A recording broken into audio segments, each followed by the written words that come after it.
Hey guys, it's Lender. Today I want to go over something I haven't really seen too much topic about, and that's which professions should you get. So I've got about 1,600 hours in the game. I have three of I think some of the hardest professions to level at level 200. I've got furnishing, I have jewel crafting, and I have armory.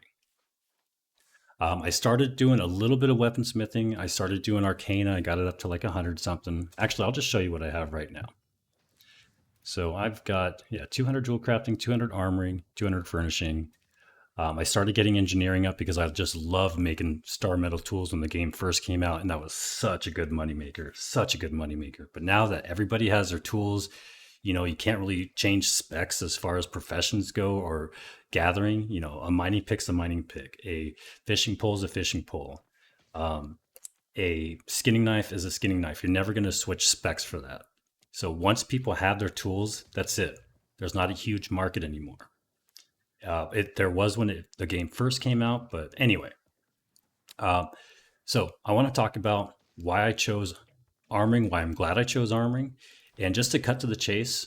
If you're a new player and you're wondering which professions you should focus on, if you're a seasoned player and you're never really crafted very much and you're about to pull the trigger on one of these professions, in my opinion, given everything I know about weaponsmithing, engineering, arcana, I was in a pretty big company. We had our weaponsmiths with full trophies. We had our arcanists with full trophies and armor. The armor, the gear for making them, and this is all the information that I've gathered based on my experience, based on my players' experience, my company members' experience, and I'm going to look at two things. I'm going to look at the value in the profession, meaning what can you get out of it, and also the potential to make money. How lucrative is the profession? And before I tell you which one I think would be the best, in my opinion, now this is not the end all say all, guys. This is just my opinion. And please, please, please throw some comments in there. Let me know if you disagree. Let me know if you agree. Let me know if I missed something. Let me know if I got something wrong. I'm not afraid to admit if I've got something wrong or just didn't know something. I learn new stuff from your guys' comments every day, and I appreciate it. I love it. I love the interaction. So without further ado, I'm going to do one of the things that I usually do. I'm just going to cut to the chase. Armoring, best profession out there, in my opinion. Now, before we go into the details of all these different professions, I want to mention gathering professions. Which gathering professions should you get? Which gathering professions should you focus on if you're a new player?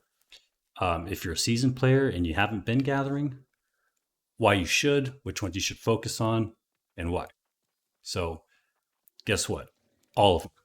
Absolutely every gathering profession out there, you're going to want to do them all.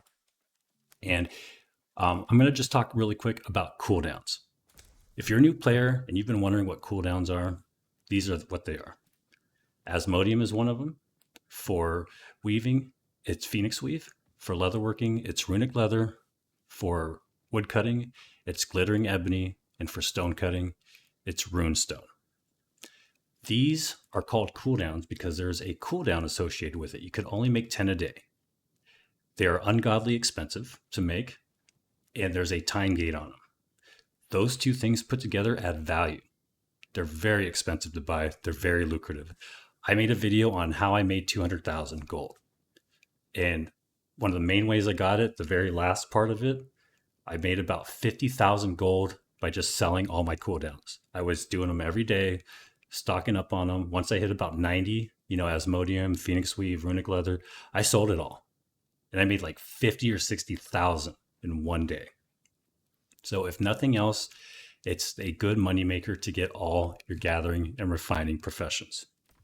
The only one I would steer away from if you're looking at a money standpoint would probably be fishing. I don't see the value in fishing. It's boring for me.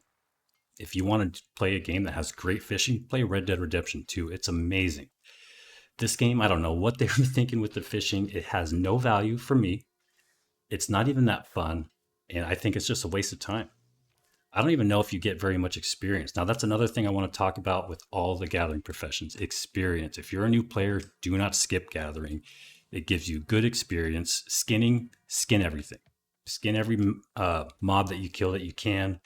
It gives you extra experience, and you're going to get, like, I got skinning to 200 passively just by leveling up to 60. I was at 200. So I would skin everything. One more thing before I move on, all the gathering professions all tie into each other. If you want to make the best armor out there, if you want to make the best weapons out there, they require like at least 3 different types of cooldowns, meaning Phoenix Weave, the weaving stuff, the metal stuff, everything. So if we're going to make this legendary weapon, it takes Asmodium cooldown, Runic Leather, and Glittering Ebony. So they all tie into each other. If you're planning on crafting, get all of them. You're going to thank me later. Trust me, you're definitely going to thank me later. Again, they give you good experience. They're good money makers.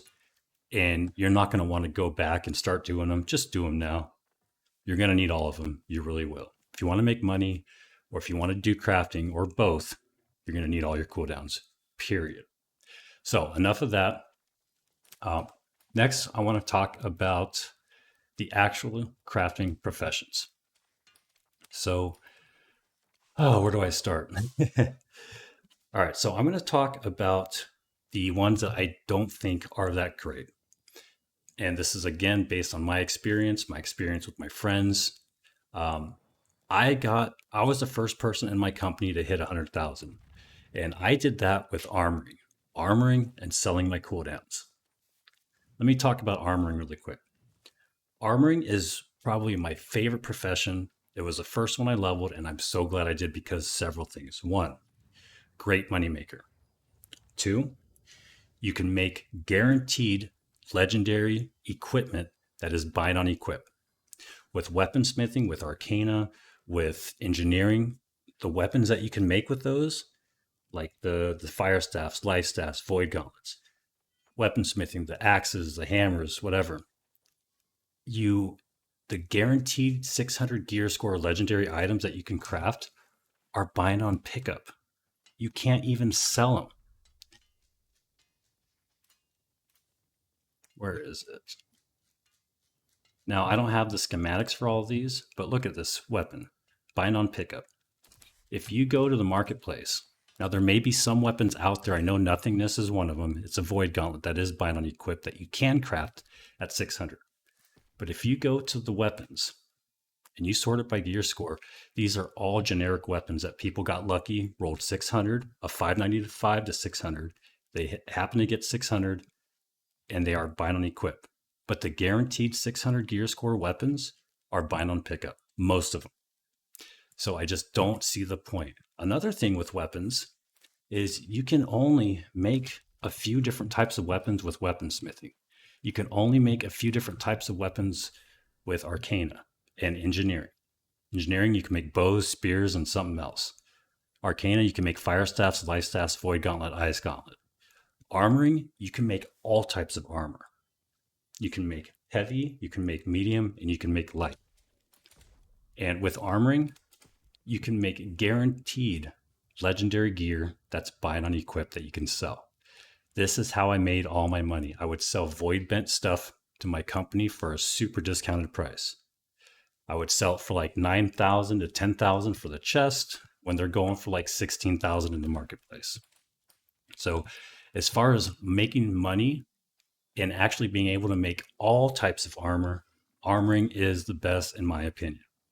The second reason armoring is one of my favorites is because you can make the best bags in the game. Yes, you make bags with armoring. It requires a crap ton of materials, but I actually made a video on how to get level or gear score 570 bags that you can make a profit on. You can use them yourself, and they're very cheap, in my opinion. They're about 3,000 in materials. Now, if you want to make the best bags in the game, you're going to be spending a lot of money, But you can get a 600 gear score bag, sell it for 40,000. And I'll show you that really quick on the marketplace. But remember, I don't even know if you're making profit with that because it's so many materials.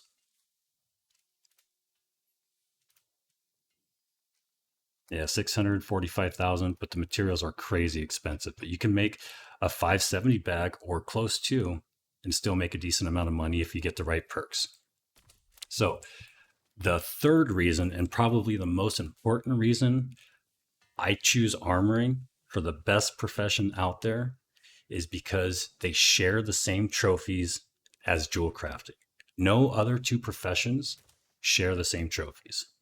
So if you're an armor, you might as well get jewel crafting because you're only going to need to get one type of trophy, and that's the major armoring trophies right here. Now, as far as money making, I think you can make the most money with armoring. Jewel crafting, you can make a ton of money. Again, armoring, you can make guaranteed legendary. That is buy on equip. Now, got the best, or you got the same trophies as jewel crafting. You can make the best bags in the game. You can make yourself the best gear in the game. You could sell the legendaries. It's a good money maker all around. I think it's the best. Now, let's talk about furnishing. Furnishing, I got to 200 because I just really wanted to see how bad it was. I wanted to make a video and I want to make a furnishing guide. So I did enjoy it. It was crazy expensive. I don't regret it, but it is a money and time sink. Like not even a time sink. I got it to 200 in one day, but it was a money sink, a huge money sink. And again, I'm going to be honest, I don't see that much reward in doing it. Yes, you can make trophies, and trophies are crazy expensive, but you still have to find those super rare materials or buy them. So I don't see the huge profit margin. Now, if I'm wrong, somebody let me know. Unless you really want to torture yourself, like it's nice to be able to make your own trophies. I'm sick and tired. That's another reason I got it, because I'm sick and tired of trying to find a furnisher to make my trophies. So now I can do it myself. But other than that and making the storage chest, I really don't see much value in it. Now that might change later on. Absolutely, it could change. But right now, in my opinion, I just, I'm not seeing it. I really am. And let me know if you guys think otherwise. Let me know the pros and cons of furnishing. Let me know the pros and cons of weaponsmithing if I didn't mention it. Let me know the pros and cons of engineering. But that's my take on the professions, guys. I really think armoring and jewel crafting is the way to go. It's been a lot of fun. I love making that jewelry. I love making that armor, and the bags, everything. And the trophies. If nothing else, just the trophies would be enough reason for me to choose armoring and jewel crafting. So that's my take on it, guys. Let me know what you guys think. Let me know if I'm wrong about something. Let me know if I missed something. Just let me know. I love interacting with you guys. So I'm going to try to keep this as short as possible. That's all I've got for you. If you guys have any questions on anything, let me know in the comments. I'd love to answer them. And stay tuned and watch out for that new furnishing guide I'm going to put out. And I'm still checking on the loot luck questions, just letting you know. I haven't forgot about it. And yeah, that's it. Thanks for watching, guys. Have a great night.